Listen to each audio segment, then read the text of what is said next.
Welcome to The Making of a Nation, American History in VOA Special English.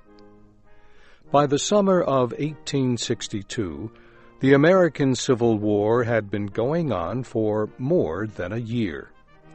The Union had won some battles. The Confederacy had won others. But neither side was in a position to win the war. President Abraham Lincoln needed a major victory.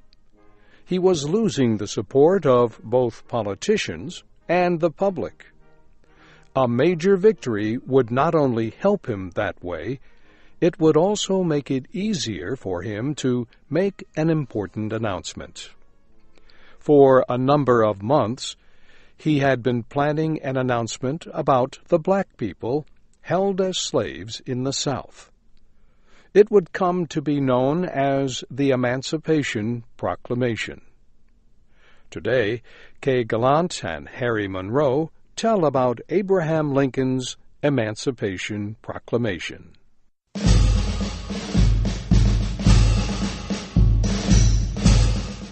At the end of August 1862, Confederate troops under the command of Robert E. Lee defeated the main Union Army at Manassas, Virginia. The battlefield was less than 50 kilometers from Washington. The year before, Confederate troops had sent the Union Army fleeing from that same battlefield. Now they had done it again. With this latest victory, General Lee decided on a major move. He would carry the war into the northern states.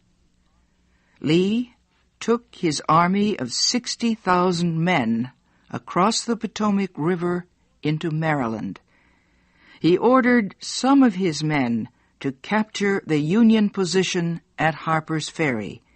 He moved the others to Sharpsburg, a town on the Potomac River. He put his men into position along Antietam Creek, just outside of town. His lines extended almost 3 kilometers. There, at Antietam, he would make his stand. He was still close enough to Virginia to withdraw if the Union force following him proved too strong. The Union force arrived in the middle of September. It did not attack immediately. It spent one full day getting into position along Antietam Creek, across from the Confederate Army. It attacked the following day at sunrise. The Union General, George McClellan, planned to attack all along the Confederate line at the same time. But this did not happen. First, Union troops attacked one end of the line, which extended into a field full of tall corn plants. Then they attacked the center of the line, which was in an old, deeply sunken road that gave it good protection. Finally, they attacked at the other end of the line. For each northern attack, General Lee was able to move men to where they were needed. The northern troops got within 25 meters of the Confederate line, but they could not break through anywhere. On the first day of battle at Antietam, Lee lost 25% of his men. On the second day, the two armies faced each other without firing. They were too tired to fight. As they rested, however, fresh Union soldiers moved into position. Lee knew they would attack with full force the next day. He knew he could not win. Sadly, he ordered his men back to Virginia. It was now clear Antietam was a northern victory. It was not a complete victory. The Union Army could have chased the Confederate Army and destroyed it. But General McClellan did not do this. He was satisfied that he had stopped the invasion. In Washington, President Lincoln welcomed the news. He had waited a long time for a Northern victory. A few days after the battle, Lincoln held a special meeting with his cabinet.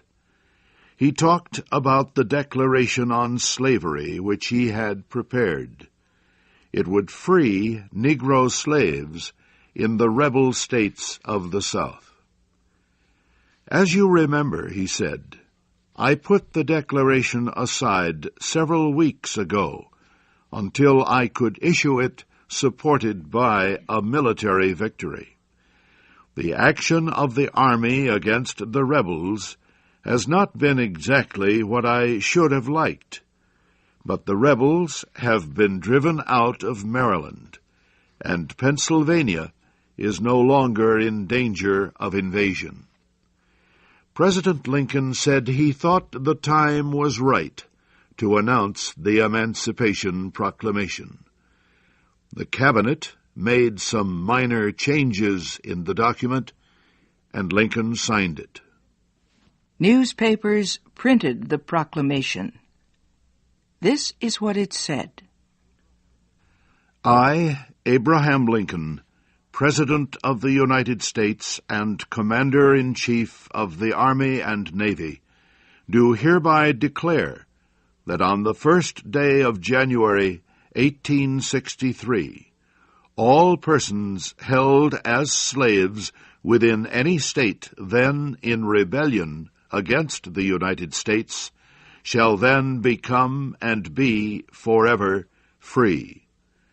The government of the United States, including the military and naval forces, will recognize and protect the freedom of such persons, and will interfere in no way with any efforts they may make for their actual freedom." President Lincoln had tried to keep the question of slavery out of the Civil War. To him, there was just one reason for fighting: to save the Union. Nothing meant more to him than preventing the nation from splitting up. Lincoln feared that the issue of slavery would weaken the Northern war effort. Many men throughout the North would fight to save the Union. They would not fight to free the slaves.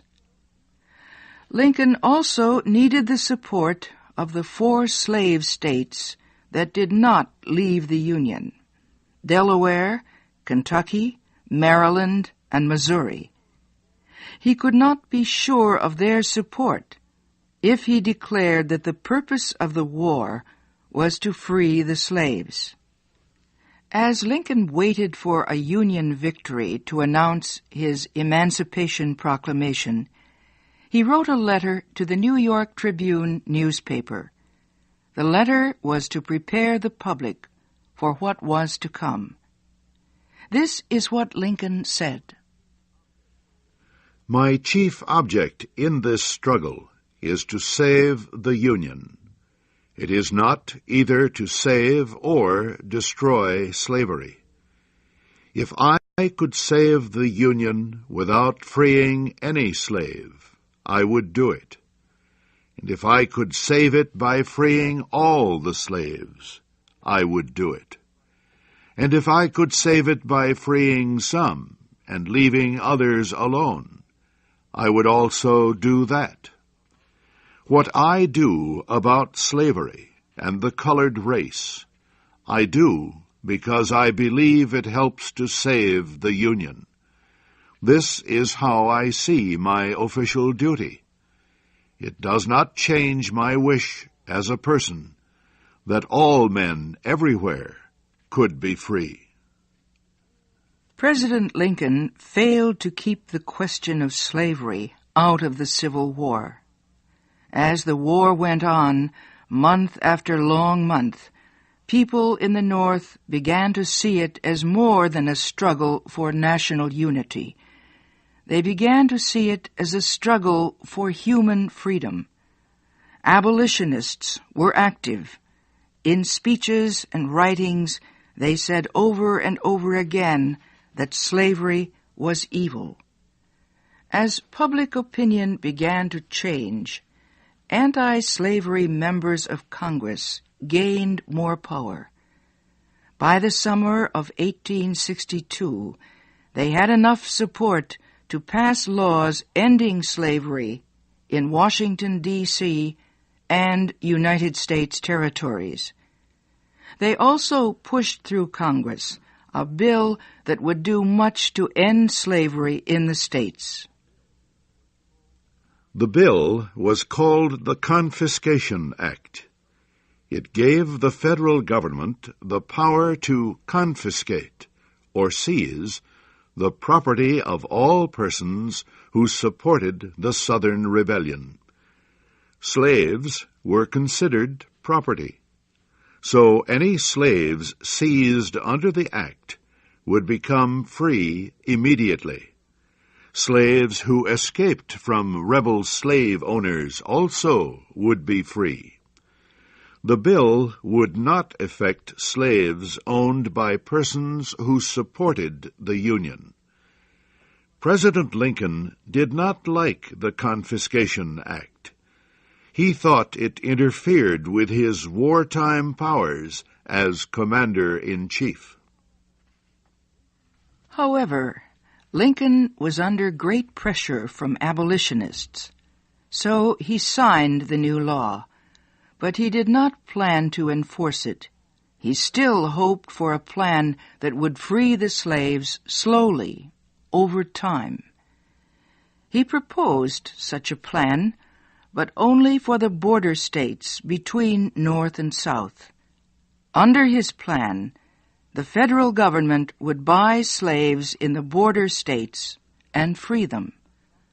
Lawmakers from the border states rejected Lincoln's plan, and that is when he decided to issue the Emancipation Proclamation. We will tell about the effects of that decision next week.